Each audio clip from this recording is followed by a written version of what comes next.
ભારતનો બીજો અને ગુજરાતના પ્રથમ પ્રા લિમિટેડ મ્યુઝિક સ્ટુડિયોનો પ્રારંભ કરાયો। Prince Swara India private limited music કંપનીના પ્રદીપ પંડ્યા દ્વારા ભારતનો બીજો અને ગુજરાતના પ્રથમ મ્યુઝિક સ્ટુડિયોનું ઉદ્ઘાટન કરવામાં આવ્યું।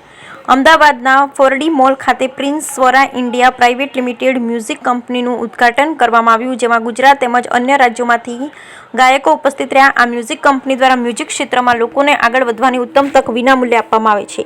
કંપનીના માધ્યમથી ગીતોનું આલ્બમ હોય કે ફિલ્મ ગીત હોય તેને પ્રસિદ્ધ કરવામાં આ કંપનીનો મોટો ફાળો આપતી આવી છે। જે કોઈ ગાયિકાનું આલ્બમ પ્રકાશિત થતું હોય, પ્રિન્સ સ્વરા દ્વારા સ્વખર્ચે એગ્રીમેન્ટ કરી આલ્બમ માર્કેટમાં લાવવામાં મદદરૂપ બને છે અને નવા યુવાઓ કે લોકોને આગળ આવવાની તક પ્રદાન કરે છે। આ ઉદ્ઘાટનના શુભ પ્રસંગે અભિનેત્રી મમતા સોની, ગુજરાતી ફિલ્મના કલાકારો તેમજ ગુજરાતી ગીતોના સુપ્રસિદ્ધ ગાયક જિગ્નેશ બારોટ, દેવ પગલી જેવા નામાંકિત કલાકારોની ઉપસ્થિતિ આ કાર્યક્રમમાં જોવા મળી અને પોતાના અંદાજમાં ગીતો ગાઈ રમઝટ બોલાવી। Bureau report Sanjeev Rajput, Ahmedabad.